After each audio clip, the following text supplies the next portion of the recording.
नमस्कार दोस्तों, बीपीएससी पाठशाला विद चौहान में एक बार फिर से आपका स्वागत है। अभी जो सीरीज चला रहे हैं हम वो प्राचीन भारत के इतिहास का सीरीज है, जिसमें प्रागैतिहासिक काल और पाषाण युग हमने पढ़ लिया। अब जो कंप्लीट करना है हमें टॉपिक वो है सिंधु घाटी की सभ्यता। सिंधु घाटी की सभ्यता को सिंधु सरस्वती सभ्यता भी कहते हैं। आज के डेट में हम एक ही वीडियो में जितने भी कंटेंट हैं इसके उसकी जानकारी हासिल करेंगे।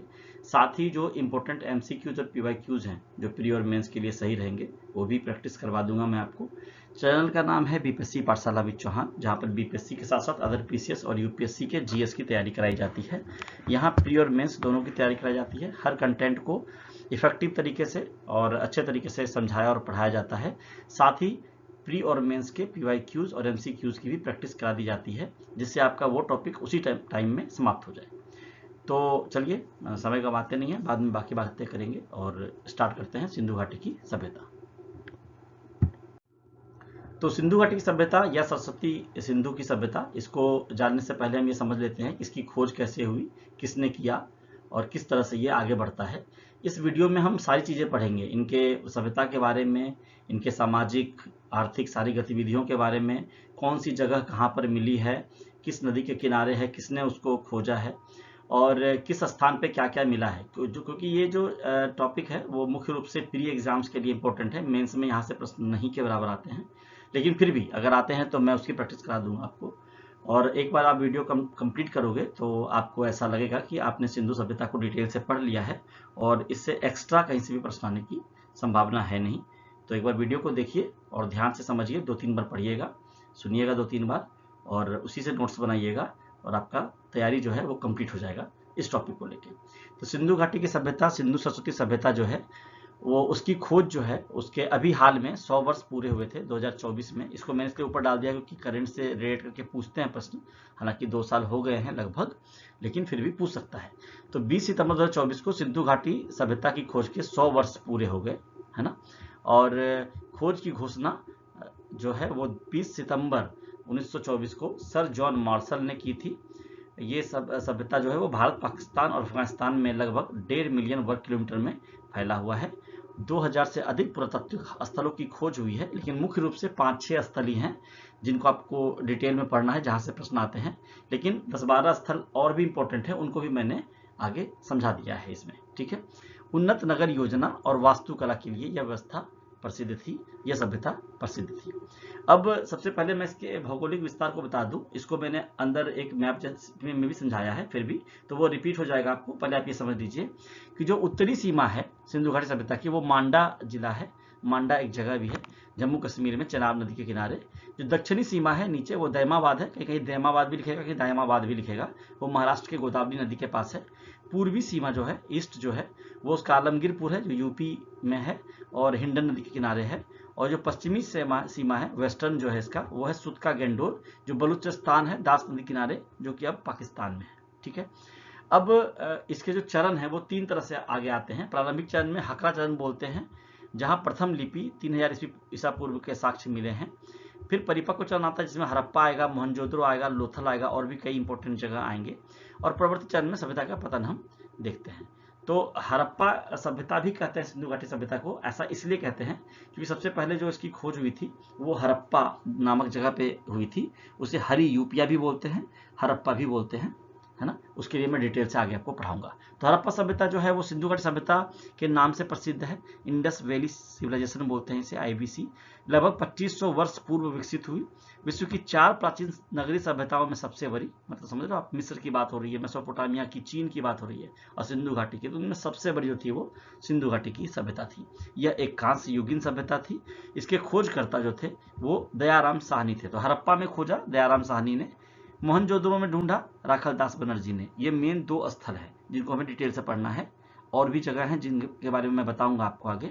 और सर जॉन मार्शल जो थे वो उत्खनन के महान निदेशक थे, इसलिए जो खोज की घोषणा का श्रेय है वो सर जॉन मार्शल को जाता है। लेकिन जो एग्जैक्ट बंदा है जिसने खोजा, तो हड़प्पा खोजा दयाराम साहनी ने। ये मेरे ख्याल से 1921 की बात है। और 1922 में राखल दास बनर्जी ने खोजा था मोहनजोदड़ो को। लेकिन जब घोषणा हुई थी तो सर जॉन मार्शल ने की 1924 में, इसलिए 2024 में इसके 100 साल पूरे होने की बात यहाँ पे लिखी गई है। चलिए आगे देखते हैं अगले स्लाइड में क्या है। अगले स्लाइड में है जो चरण है, वो जो आपको बताया मैंने पीछे वाले में, उसको 4 भागों में बांट के हम पढ़ते हैं। तो पहला चरण है आपका प्रारंभिक हड़प्पा काल। प्रारंभिक हड़प्पा काल जो है वो है समयावधि, उसकी जो है समय की अवधि जो है वो 3300 से 2600 ईसा पूर्व है। एनसीईआरटी में ऐसा ही कुछ लिखा हुआ है। इसमें जो महत्वपूर्ण स्थल आए ढूंढे गए वो है हड़प्पा, कोरदीजी और आमरी। और मुख्य विशेषताएं थी किलेबंदी एवं ग्रिड योजना, प्रारंभिक व्यापार नेटवर्क का विकास, शिल्प में विशेषज्ञता। इसको डिटेल से मैं आगे बताऊंगा। संक्रमणकालीन चरण है जो वो है परिपक्व काल की ओर संक्रमण। जब हम प्रारंभिक से परिपक्व की ओर जा रहे होते हैं तो बीच का जो काल है वो संक्रमणकालीन काल कहलाता है, या संक्रमणकालीन चरण कहलाता है। तो इसलिए यहाँ पे लिखा है कि परिपक्व काल की ओर संक्रमण। तो इस चरण में जो ढूंढे गए स्थल वो है कुनाल, धौलावीरा, हड़प्पा जैसे स्थल। मतलब हड़प्पा यहाँ भी, हड़प्पा यहाँ भी, यहाँ चारों जगह पे है। तो आप ये समझो कि हर चरण में सिंधु घाटी सभ्यता के हड़प्पा में खुदाई की गई थी। ठीक है, तो जो ये खुदाई है संक्रमणकालीन चरण में वो आपका है कुनाल, धौलावीरा और हड़प्पा। इसमें क्या देखा गया विशेषता? शिल्प विशेषज्ञता में वृद्धि, संगठित सिंचित प्रणाली, सिंचाई वाली प्रणाली, मिट्टी के बर्तनों के डिजाइन एवं रूपों का आंशिक मानकीकरण भी किया जा रहा था। अब हम संक्रमण काल से आगे बढ़ते हैं और आ जाते हैं परिपक्व हड़प्पा सभ्यता में, इंटीग्रेशन फेज वाले में। ठीक है, इसका जो अवधि काल है वो है 2600 से 1800 ईसा पूर्व में। दोस्तों कहीं भी आपसे समयावधि नहीं पूछी जाएगी। ऐसा हो सकता है कि ये 4 दे दे इधर इस साइड में और ये 4 दे दे और बता दे कौन से काल में कौन था, तो उस तरह से आप एक बार देख लीजिएगा। हड़प्पा सब में है तो हड़प्पा निकाल दे वहां से। ठीक है, अब आगे देखते हैं। अगला है कि जो ये परिपक्व हड़प्पा सभ्यता है, इंटीग्रेशन वाला फेज, उसमें जो स्थल ढूंढे गए या खुदाई की गई वो है मोहनजोदड़ो, हड़प्पा फिर से आ गया, कालीबंगा, धौलावीरा। ठीक है, यहाँ देखिए हड़प्पा और धौलावीरा मैच कर रहा है। इसमें विशेषता क्या थी? ये परिपक्व चरण की। तो पूर्ण विकसित नगरीकरण के साक्ष्य मिल गए, लेखन का उदय दिख गया, कलाकृतियों में एक रूपता दिख गई हर जगह पे, और पूर्ण विकसित व्यापार का भी साक्ष्य मिल गया। और सबसे लास्ट में आता है उत्तर हड़प्पा काल। इसमें क्या होता है कि आपका 1800 ईसा पूर्व के बाद का काल माना जाता है और 1300 से 1500 ईसा पूर्व तक है ये। तो कब्रिस्तान जो है हड़प्पा में जो मिला वो इसी काल में मिला। सिसवाल, रोजदी और रंगपुर में यहाँ पर खुदाई की गई थी। प्रमुख स्थल ये थे, महत्वपूर्ण स्थल। और यहाँ जो प्रमुख विशेषताएं हैं, अनेक स्थलों का पतन एवं परित्याग और ग्रामीण देहाती जीवन शैली का उदय यहाँ से दिखता है। देखिए हड़प्पा काल के बाद वैदिक काल आया था, और हड़प्पा जो थी वो नगरीकरण थी, नगरीय सभ्यता थी, और जो वैदिक था वो ग्रामीण सभ्यता थी। तो इसलिए यहाँ पे लिखा है मैंने कि उत्तर हड़प्पा काल जो है उसकी विशेषता मेन थी कि ग्रामीण देहाती जीवन की शैली का उदय होना शुरू होता है, नगरीय जीवन जो है वो धीरे धीरे नीचे जाता है।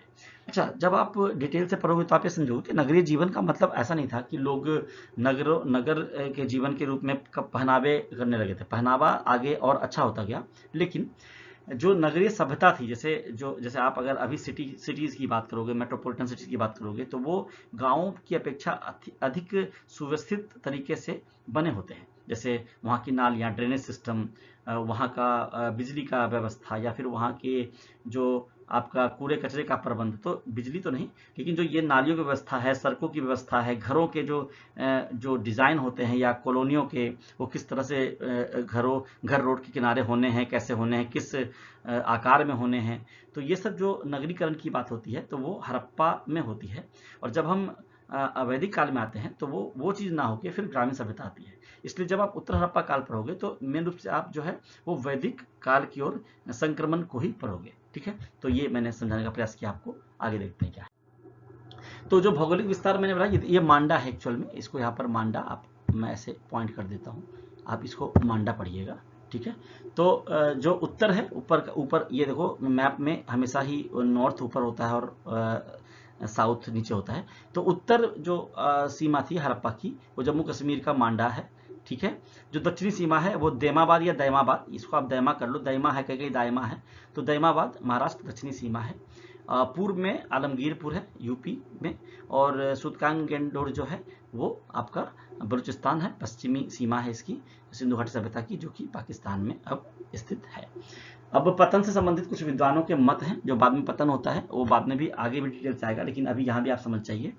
तो गार्डन चाइल्ड और व्हीलर ने कहा कि बाह्य आक्रमण हुआ और आर्यंस के आक्रमण, मतलब वैदिक काल वाले आर्यंस, उनके आक्रमण की वजह से पतन हो गया। जॉन मार्शल, अर्नेस्ट मैकी और एसआर राव ने कहा कि बाढ़ की वजह से हुआ। आर.एल. स्टैन या स्टाइन बोलिए, आर.एल. स्टैन और अमरनाथ घोष ने कहा कि जलवायु परिवर्तन की वजह से हुआ। एम.आर. साहनी ने कहा भूतात्विक परिवर्तन या जल प्लावन की वजह से हुआ, बहुत ज्यादा जल आ गया, डूब गया सारा चीज। जॉन मार्शल ने कहा प्रशासनिक शिथिलता थी। और के.यू.आर. कनेडी ने कहा प्राकृतिक आपदा थी और उसमें मलेरिया और महामारी की बात की गई। अब ये जो नाम है ये कौन है? तो इन सब ने किसी न किसी हड़प्पाकालीन स्थल की खोज करने में अपना योगदान दिया था। आगे हम डिटेल्स इसके बारे में भी पढ़ेंगे। तो हमने सिंधु घाटी सभ्यता का भौगोलिक विस्तार पढ़ लिया, विद्वानों के मत पढ़ लिए, और देखते हैं आगे। ये देखो सिंधु घाटी सभ्यता का भौगोलिक विस्तार। तो यहाँ हड़प्पा को आप अड़ा वाला र पढ़िएगा जो ड जैसा लिखता है। ये मैंने कुछ कोशिश करी है बनाने की, लेकिन कुछ गड़बड़ हो गया तो माफ कीजिएगा इसके लिए, है ना। तो हड़प्पा है, हड़प्पा किस नदी के किनारे है? रावी नदी के। देखिए यहीं से प्रश्न आ सकते हैं अगर आएंगे तो प्री में, ठीक है। ये आपको जोड़ा लगाने के लिए आ जाएगा, या एक का बी इस टाइप से, या फिर सही जोड़ा है या नहीं इस टाइप से। तो हड़प्पा जो है वो रावी नदी के किनारे है। किसने ढूंढा? तो दयाराम साहनी ने। यहाँ थोड़ा सा मुझे डाउट हो रहा है ईस्वी पर, यहाँ 1926 से 27 और 33 से 34 है। उसके दौरान सॉरी ठीक है, माधव स्वरूप वत्स के निर्देशन में, लेकिन यहाँ पर शायद 1921 होना चाहिए, लेकिन कोई बात नहीं, आप अभी जहाँ पर जो है वो पढ़ लीजिए। अगर कुछ गलती होगी तो मैं आगे सुधार दूंगा किसी वीडियो में। तो हड़प्पा रावी नदी के किनारे है, दयाराम साहनी ने इसको ढूंढा और ये पाकिस्तान के माउंटगोमरी जिले में पाया गया। मोहनजोदड़ो सिंधु नदी के किनारे है, इसको राखाल दास बनर्जी ने, ये 1922 है मेरे ख्याल से। सिंध प्रांत का लड़काना जिला है, ये भी पाकिस्तान प्रांत में है। चन्हूदरो सिंधु नदी किनारे है, अर्नेस्ट मैके, ये सिंध प्रांत पाकिस्तान में है। कालीबंगा घग्गर नदी किनारे, ये घग्गर नहीं है, ये घग्गर है, ठीक है। बीबी लाल और बीके ठाकुर ने ढूंढा है, मुझे लग रहा है ये ठाकुर ना होके थापर होगा, लेकिन फिर भी यहाँ जो है आप पढ़ लीजिए। राजस्थान का हनुमानगढ़ जिला है, ठीक है। कोट दीजी या कोट डीजी जो भी है वो सिंधु के किनारे है, फजल अहमद खान ने है ढूंढा, और पाकिस्तान का सिंध प्रांत है। रंगपुर जो है वो मादर या भादर नदी है, ऐसा राव ने ढूंढा, गुजरात का अहमदाबाद जिला है। रोपड़ सतलज नदी है, यदुदत्त या यज्ञदत्त शर्मा ऐसे बोलते हैं नाम इनका, पंजाब का ही रोपड़ जिला है। लोथल भोगवा या भोगवा पुलिया जिला है, नदी है, और ऐसा राव ने ढूंढा, ये गुजरात का अहमदाबाद जिला है ये भी। आलमगीरपुर हिंडन नदी यूपी वाला, और उत्तर प्रदेश का मेरठ जिला है, और इसकी खोज करी यज्ञदत्त शर्मा ने, ठीक है। अब है आपका सुतका गेंडोर दास्क नदी, दासक नहीं इसको दास्क पढ़िए, खोज आर.एल. स्टेन ने किया। और पाकिस्तान के मकरान तट है, उसमें मकरान में समुद्र किनारे तट के किनारे ये स्थित है। बनावली जो है या बनावली सरस्वती नदी के किनारे है, आर.एस. बिष्ट ने ढूंढा, हरियाणा का फतेहाबाद जिला है। और धौलावीरा किस नदी किनारे है ये अभी ज्ञात नहीं है पूरी तरह से। खोज जगपति जोशी और आर.एस. बिष्ट ने करी थी। और ये जो है आपका वही आर.एस. बिष्ट जिन्होंने बनावली की खोज करी। तो गुजरात के कच्छ जिला में धौलावीरा है। तो धौलावीरा मेरे ख्याल से अभी हाल में खोजा गया स्थल है, तो ये थोड़ा ज़्यादा इंपॉर्टेंट हो जाता है। आगे देखते हैं, आगे है स्थलों से प्राप्त अवशेष एवं वस्तुएं। तो सबसे पहले हड़प्पा की बात करते हैं, इसको फिर से आप अड़ा पढ़िएगा, है ना, ये ड वाला रो है, ठीक है। तो हड़प्पा जो है उसमें कौन कौन सी चीजें मिली? ये मुख्य रूप से यही 5-6-7 जगह हैं जो ज्यादा इंपॉर्टेंट है एग्जाम के लिए। तो R37 कब्रिस्तान मिला, शमशान पेटिका मिली, शंख का बना बेल मिला, स्त्री के गर्भ से निकला हुआ पौधा मिला जिसे उर्वरता की देवी कहा गया, गेहूं और जौ के दाने मिले, अनाज के अनाजार मिला, जार मिला, स्वास्तिक मिला, चक्र के साक्ष्य मिले, और सीपी का पैमाना मिला। यह हड़प्पा से मिला। विशेषताएं क्या है? उर्वरता की देवी, अनाजार, स्वास्तिक एवं चक्र के साक्ष्य, सीपी का पैमाना प्राप्त हुआ। तो ये जो विशेषताएं हैं ना, ये इसी के अंदर से है, तो मैं ये पढ़ूंगा, बाकी आप इसको अपने आप ही समझ जाइएगा। मोहनजोदड़ो से क्या मिला? बृहद स्नानागार मिला, मातृदेवी की मूर्ति मिली, या मैं उल्टा करता हूँ, ये मेन चीज पढ़ लेता हूँ। स्नानागार मिला, मातृदेवी की मूर्ति, नर्तकी की मूर्ति, राज का मुहर मिला, पशुपतिनाथ की मूर्ति मिली, सूती कपड़ा मिला, सबसे बड़ी ईंट प्राप्त हुई मोहनजोदड़ो से। चन्हूदड़ो से क्या मिलता है? अलंकृत हाथी, वक्राकार ईंटें, कंघा, 4 पहियों वाली गाड़ी, मन के आदि प्राप्त हुए, ठीक है। कालीबंगा से क्या मिलता है? तो अग्निवेदिकाएं मिली, जुते हुए खेत के साक्ष्य मिले, है। कालीबंगा में काले रंग की चूड़ियाँ ये भी मिली हैं, कांच वो मिट्टी की चूड़ियाँ मिली है, बेलनाकार मुहरें भी प्राप्त हुई है, यहाँ से यज्ञ वेदी भी मिली है, ठीक है। और आगे आप पढ़ोगे कि यज्ञ वेदी जो थे वो मैथमेटिकल वो डायग्राम में बने हुए थे, यहाँ देखो आयताकार लिखा हुआ है, ठीक है। लोथल से आपको बंदरगाह मिलता है, गुजरात वाला लोथल, और धान वो बाजरे के साक्ष्य मिले हैं, युगल समाधियां मिली हैं, 2 लोगों को एक साथ बनाया गया था, मन का उद्योग मिला है, और दिशा मापक यंत्र भी प्राप्त हुआ। सुरकोटला से घोड़े की अस्थियां मिली हैं, और कब्रगाह मिला है, ठीक है, विशेष प्रकार का। वनावली से क्या मिला है? हल्की आकृति वाले मिट्टी के खिलौने, जौ तांबे के वो भी चीज भी प्राप्त, वानाग्र भी प्राप्त हुआ है। तांबे जव मिला है और तांबे के वानाग्र, वन का जो बाण होता है उसका आगे वाला जो भाग है, वन का आगे का भाग वानाग्र प्राप्त हुआ है। इससे कुछ मुख्य स्थल हैं, और वैसे बहुत सारे स्थल हैं लेकिन सब आपको याद करने की जरूरत नहीं है। कुछ मुख्य स्थल ही हैं जिनसे प्रश्न आते हैं। उनमें से जो 5, 6, 7 मुख्य हैं जो मैंने पीछे पढ़ा है उसी को मैं थोड़ा डिटेल से बता देता हूँ एक बार फिर से, ताकि आपको थ्योरेटिकली भी अगर आ जाए लिखने के लिए तो आपको समझ में आए। ठीक है, तो सिंधु घाटी सभ्यता से संबंधित कुछ प्रमुख स्थलों को मैंने दिखाया यहाँ पे। एक तो है हड़प्पा, तो ये वर्तमान पाकिस्तान के पंजाब प्रांत के मोंटगोमरी जिले में स्थित है। सबसे पहले उत्खनन कार्य किया गया, इसलिए हड़प्पा सभ्यता बोलते हैं सिंधु घाटी सभ्यता को। यह रावी नदी के तट पर सबसे पहले 1826 ईस्वी में चार्ल्स मैसन ने हड़प्पा के टीले के विषय में जानकारी दी थी। विद्युत किया गया सही आंकड़ा 1921 ईस्वी में दयाराम साहनी ने किया। ठीक है, दक्षिणी भाग में एक कब्रिस्तान मिला है जिसे कब्रिस्तान एच का नाम दिया गया है। एक विशाल अन्नागार के भी साक्ष्य मिले हैं। यह सिंधु घाटी सभ्यता की खुदाई में प्राप्त हुए तमाम संरचना, जो आपका अन्नागार है वो दूसरा सबसे बड़ा संरचना है। पहला है वो आपका स्नानागार है। ठीक है, वो मोहनजोदड़ो में मिला है, आगे पढ़ेंगे। इस अन्नागार में 6-6 की 2 पंक्तियों में कुल 12 विशाल कक्ष निर्मित किए गए हैं, दोनों साइड में है। ठीक है, एक पीतल की इक्का गाड़ी मिली है। इसी स्थल से स्त्री के गर्भ से निकलते हुए पौधे की एक निम्न मूर्ति मिली है। सबसे अधिक अभिलेख युक्त मोहरें यहीं से प्राप्त हुई हैं, और इसी को मातृ देवी की मूर्ति भी हम कहते हैं। अब मोहनजोदड़ो की बात करते हैं, तो सिंधी भाषा में जो शब्द का अर्थ है मोहनजोदड़ो का, वो है मृतकों का टीला। यह वर्तमान पाकिस्तान के सिंध के लड़काना जिले में स्थित है। सिंधु नदी के तट पर स्थित स्थल का उत्खनन ये 1922 में राकेल दास बनर्जी ने किया। मैंने आपको पिछले स्लाइड में ये बताया है कि वहाँ लगता है इसमें गलत लिखा है, यहाँ से आप इसको याद रखिएगा। हड़प्पा 1921 बिल्कुल सही है, और मोहनजोदड़ो 1922। ठीक है, यहाँ से विशाल स्नानागार के साक्ष्य प्राप्त हुए हैं। सड़कों का जाल बिछा हुआ था, सड़कें ग्रिड रूप में बनी थी। सबसे बड़ी इमारत विशाल अन्नागार है। सर्वाधिक मुहरें मोहनजोदड़ो से प्राप्त हुई है। हड़प्पा स्थल से सर्वाधिक अभिलेख युक्त मुहरें भी प्राप्त हुई है। यहाँ से प्राप्त हुए अन्य प्रमुख अवशेषों में शामिल है कांसे की नर्तकी की मूर्ति, मुद्रा पर अंकित पशुपतिनाथ की मूर्ति, सूती कपड़ा अलंकृत दाढ़ी वाला पुजारी इत्यादि। यहाँ पे अगर आपने ध्यान से सुना होगा तो यहाँ पर 2 चीजें लिखी है। एक तो यहाँ लिखा हुआ है कि जो अन्नागार है वो दूसरी सबसे बड़ी संरचना है, और यहाँ पे लिख दिया है कि सबसे विशाल संरचना है, सबसे विशाल संरचना है। तो यहाँ पे थोड़ा सा ना आपको कंफ्यूजन लगेगा, लेकिन मैं बता दूं आपको, स्नानागार अन्नागार दोनों को आपको पढ़ना है। एक बार मैं क्लियर कर दूंगा कि इन दोनों में सबसे बड़ा कौन था। ठीक है, चन्हूदड़ो की बात करते हैं। पाकिस्तान के ही सिंधु नदी के तट पर स्थित है। यहाँ पर उत्खनन 1935 ईस्वी में अर्नेस्ट मैकी के नेतृत्व में हुई। शहरीकरण का अभाव था यहाँ पे चन्हूदड़ो में अन्य जगहों की अपेक्षा। इस स्थल से विभिन्न प्रकार के मन के उपकरण मुहरें प्राप्त हुई हैं। ये पूछता है मन के कहाँ से मिला है। इस आधार पर विद्वानों द्वारा अनुमान लगाया जाता है कि चन्हूदड़ो में मन के निर्माण का कार्य होता था। इसीलिए इस स्थल को सिंधु घाटी सभ्यता का औद्योगिक केंद्र भी माना जाता है।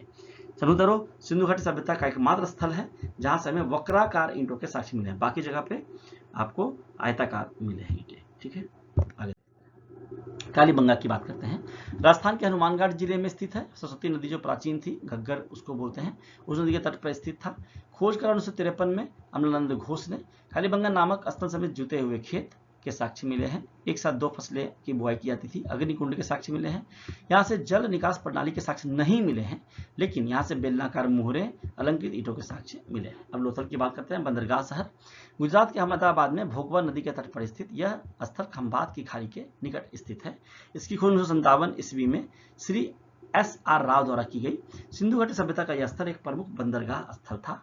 इस बंदरगाह स्थल लोथल में एक विशाल गोदीबारा मिला है, और लोथल से धान व बाजरे दोनों के साक्ष्य मिले हैं। इस बंदरगाह स्थल से हमें 3 युगल समाधियों के साक्ष्य भी प्राप्त हुए लोथल से। ठीक है, धौलावीरा की बात करते हैं। गुजरात के कच्छ जिले की भचाऊ तहसील में स्थित है। यह जो है वह सिंधु सभ्यता कालीन स्थल मानहर और मानसर नदियों के पास स्थित है।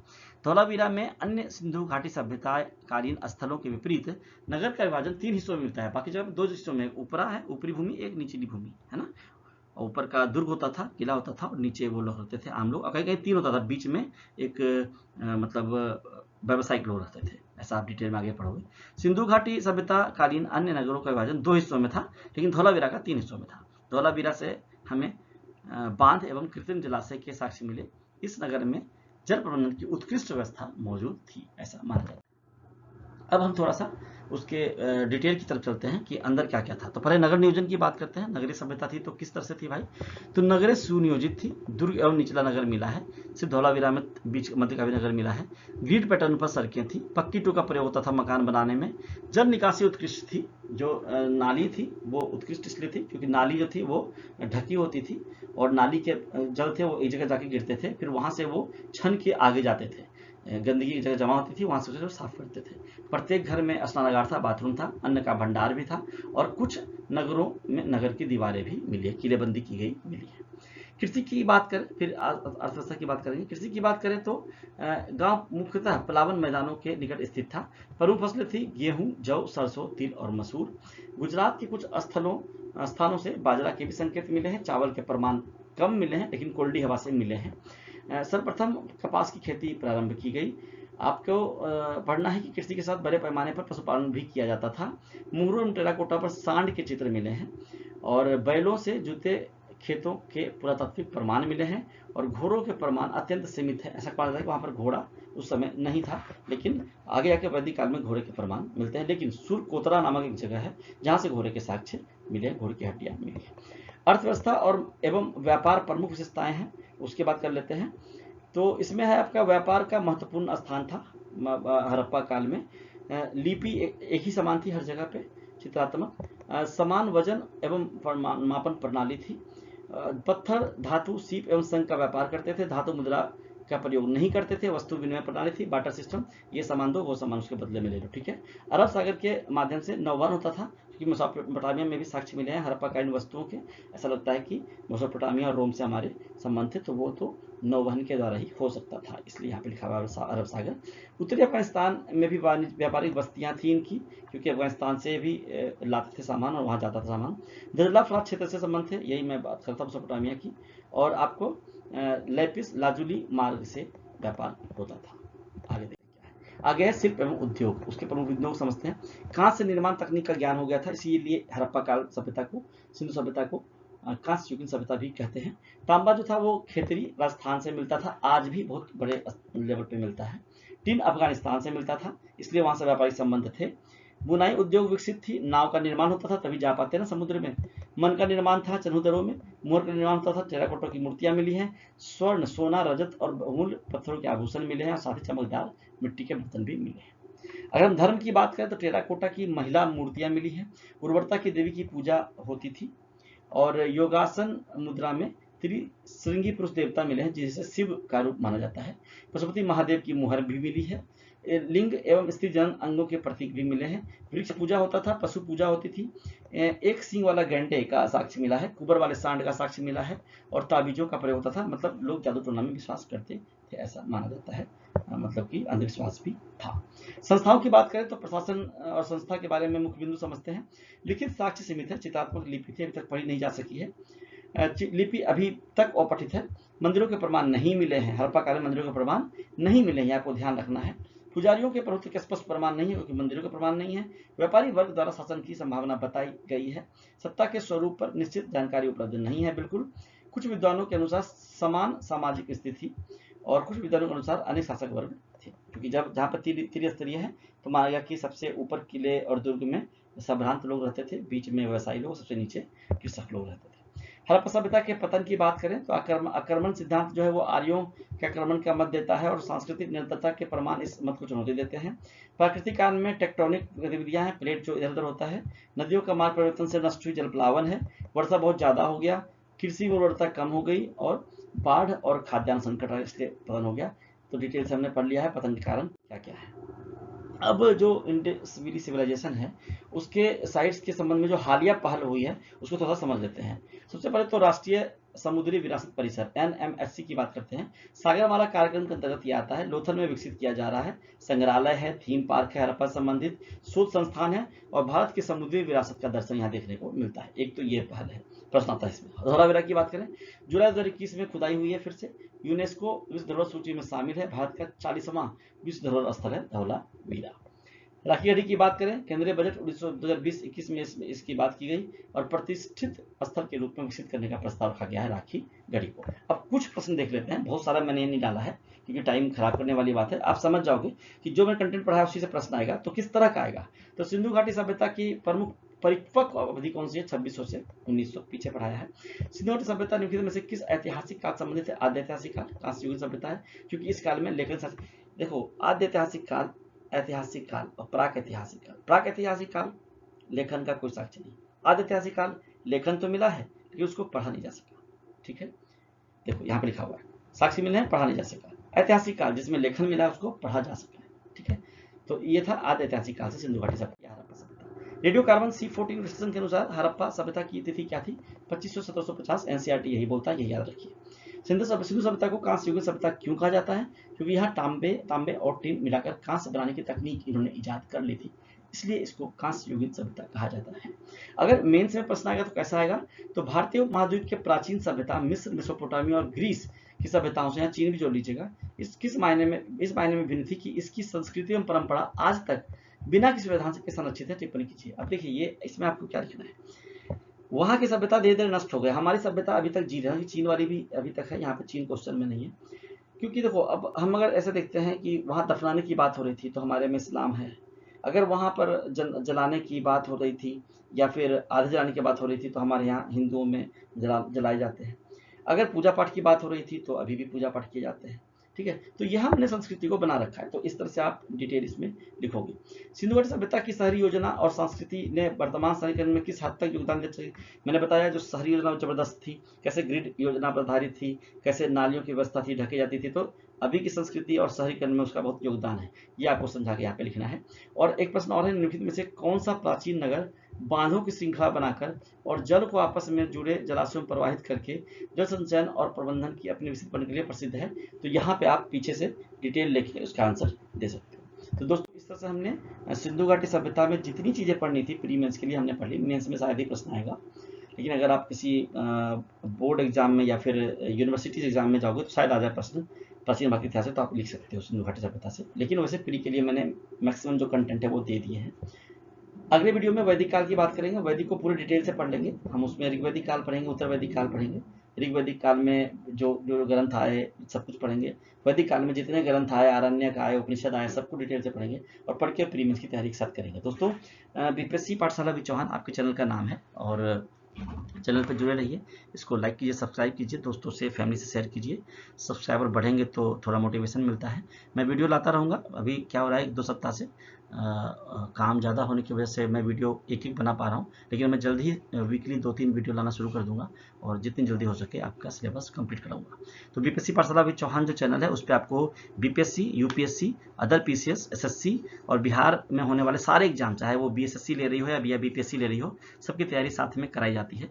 मैंने लगभग 20% सिलेबस कंप्लीट करा दिया है, क्योंकि मैंने मॉडर्न इंडियन हिस्ट्री पूरा पढ़ा दिया आपको, और आपको मैं अभी प्राचीन पढ़ा रहा हूँ, ये दूसरा वीडियो है उसका, प्राचीन में डायबल पढ़ा दूंगा जल्दी से जल्दी, फिर आगे बढ़ेंगे। और मैंने बिहार स्पेशल पढ़ा दिया है, साथ ही पिछले 1 साल का बिहार का पीआईबी का करंट अफेयर्स भी आपको पढ़ा दिया है, जो आगामी परीक्षाओं में बहुत ही उपयोगी सिद्ध होगा। तो चैनल पर बने रहने के लिए आपका बहुत बहुत धन्यवाद। अगले वीडियो में फिर मिलेंगे, तब तक के लिए पढ़ते रहिए, मस्त रहिए।